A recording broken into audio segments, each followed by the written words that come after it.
بسم اللہ والصلاة والسلام علی رسول اللہ نبینا محمد وعلی آلہ واصحابہ ومن والاه اما بعد۔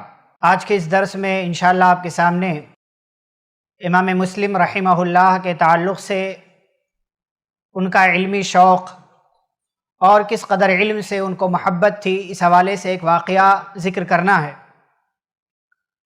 تاریخ بغداد اور سیر و اعلام النبلاء وغیرہ جیسی اہم اور معتبر کتابوں کے اندر یہ واقعہ موجود ہے۔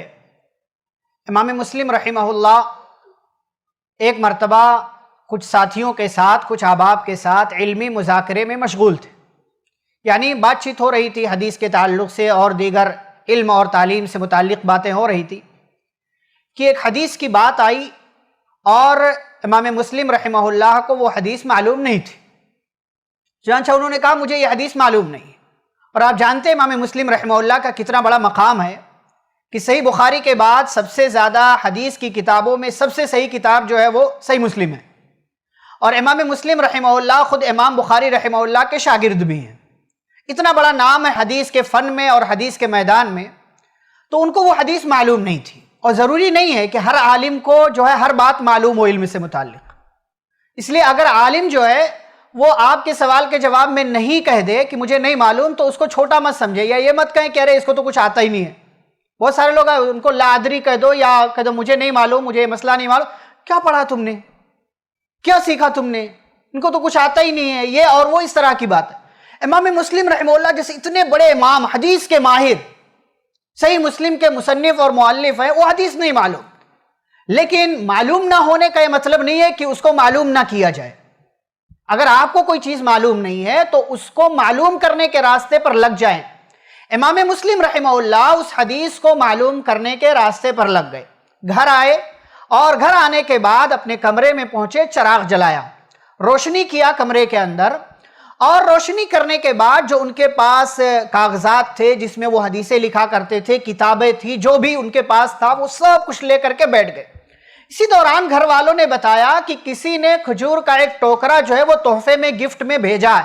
امام مسلم رحمہ اللہ نے کہا اس کو میرے پاس لے آؤ۔ کھجور کا ٹوکرا آیا امام مسلم رحمہ اللہ کے پاس، اور امام مسلم رحمہ اللہ ادھر حدیث کی تلاش کر رہے ہیں، حدیث کو ڈھونڈ رہے ہیں، کھگال رہے ہیں، اور اس کو جو ہے یہاں وہاں سرچ کر رہے ہیں کہ کہاں یہ حدیث ہے، کس واسطے سے ہے، کس سند سے ہے، کون سے ائمہ نے روایت کیا ہے، کون سے مشائخ اور محدثین نے اس کو بیان کیا۔ ادھر حدیث سرچ کر رہے ہیں اور ادھر ٹوکرے سے ایک ایک کھجور اٹھا کر کے کھا رہے ہیں، یہاں تک کہ حدیث تلاش کرتے کرتے صبح ہو گئی، حدیث مل گئی، اور حدیث مل جانے کے ساتھ ساتھ ہی کھجور کا ٹوکرا بھی ختم ہو گیا۔ کھجور کا ٹوکرا بھی ختم ہو گیا۔ وہ آپ سوچیں ٹوکرا کتنا بھی چھوٹا کتنا مان لے آپ، تو 2-4 کلو کھجور تو رہا ہی ہوگا، 2-4 کلو کھجور رہا ہوگا۔ امام مسلم رحمہ اللہ نے وہ کھجور کا پورا ٹوکرا ختم کر، ایسا نہیں کہ وہ بھوکے تھے، ایسا نہیں کہ ان کو کھانے کا بہت شوق تھا، لیکن علم میں یا حدیث تلاش کرنے میں اس قدر بزی تھے، انہماک دھن اتنا تھا، اس قدر جو ہے اتنی توجہ کے ساتھ اس کو ڈھونڈ رہے تھے کہ کھجور کھا رہے ہیں، کتنا کھا چکے ہیں اس کا اندازہ نہیں ہوا۔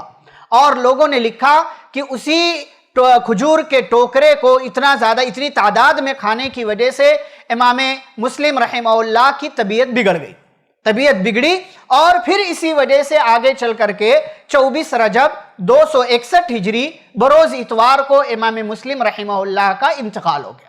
204 ہجری میں پیدا ہوئے تھے، 261 ہجری میں انتقال ہوا۔ صرف 56 سے 57 سال میں حدیث کے تعلق سے اتنا بڑا کام کر کے گئے کہ دنیا آج بھی ان کو سلام کرتی ہے، ان کا نام محبت سے لیتی ہے، اور ان کی کتاب صحیح مسلم سے فائدہ اٹھایا جاتا ہے۔ اس واقعے سے بتلانا کیا مقصود ہے؟ آپ نے واقعہ سنا ہوگا، بتلانا کیا مقصود ہے؟ پہلی بات، ہمارے گھروں میں بھی علمی مذاکرہ ہونا چاہیے۔ علمی مذاکرہ، بیٹھے بات چیت کرے بچوں کے ساتھ، گھر والوں کے ساتھ، اس بارے میں تم کیا جانتے ہو، اس بارے میں تم کیا جانتے ہو۔ دین کے تعلق سے ہماری میٹنگ ہونی چاہیے، آدھے گھنٹے کی صحیح، 40 منٹ کی صحیح، 1 گھنٹے کی صحیح، درس دروس میں شرکت کرتے ہیں، اچھی بات ہے، لیکن گھر میں علمی مجلس قائم ہونا چاہیے، اور لوگوں کو ٹاسک دینا چاہیے بچے کو کہ تمہیں اس سوال کا یا اتنے سوالوں کا جواب تلاش کر کے لانا ہے۔ تمہیں یہ کام کرنا ہے، تمہیں یہ جو ہے معلوم کرنا، چاہے کسی عالم سے فون کر کے معلوم کرو، مسجد کے امام صاحب سے معلوم کرو یا کسی اور سے معلوم کرو، تمہیں ان سوالوں کے جوابات یا اس تعلق سے جانکاری اور علم تلاش کر کے لانا ہے۔ یہ ٹاسک دینا چاہیے ہمیں اپنے گھروں میں، یہ تعلیمی مذاکرہ، تعلیمی میٹنگ ہونی چاہیے۔ دوسری بات یہ ہے کہ اگر ہمیں کوئی چیز معلوم نہیں ہے تو اسے معلوم کرنے کے راستے پر لگ جانا چاہیے۔ اسی لیے اللہ نے کیا کہا، فَاسْأَلُوا أَهْلَ الذِّكْرِ إِن كُنتُمْ لَا تَعْلَمُونَ۔ اگر کوئی چیز معلوم نہیں ہے تو جن کو معلوم ہے ان سے جا کر کے پوچھو۔ ہمیں بھی یہی راستہ اختیار کرنا چاہیے، نہیں کہ نہیں معلوم ہے تو چلو ٹھیک ہے چلے گا، نہیں۔ امام مسلم رحمہ اللہ نے یہ طریقہ اختیار کیا۔ اچھا، ایک اور بات اس میں یہ ہے کہ ہم اور آپ علم کے راستے کے لیے اپنے آپ کو شوقین بنائیں۔ ہمارے ہاں دیکھیں شوق نہیں، سننے کا تو شوق ہے کسی حد تک، یا اس سے آگے بڑھیں تو جو ہے سوشل میڈیا کے ذریعے علم حاصل کرنے کا لوگوں کے اندر ذوق اور شوق تھوڑا بہت جو بھی ہے، لیکن اپنے سے خود سے پڑھنے کا، کتابوں کے مطالعہ کرنے کا یا کتابیں خرید کر پڑھنے کا یا پی ڈی ایف کے ذریعے پڑھنے کا رجحان ہمارے یہاں نہیں۔ آج دیکھیں سوشل میڈیا پر کوئی کتاب آتی ہے، لوگ پی ڈی ایف کا مطالبہ کرتے ہیں، اور پی ڈی ایف مل بھی جائے کتنے لوگ پڑھتے ہیں، 100 میں سے اکا دکا کوئی پڑھتا ہوگا، لیکن اسٹور کر رہے ہیں۔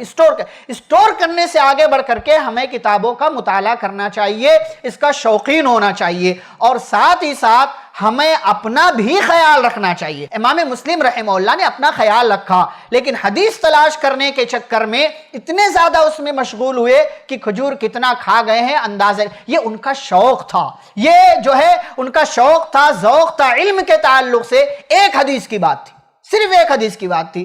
کوئی الزام نہیں لگاتا کہ بھائی ان کو یہ حدیث معلوم نہیں ہے یا یہ تلاش نہیں کر سکے، لیکن اس کو تلاش کرنا ہے کیسے بھی کر کے۔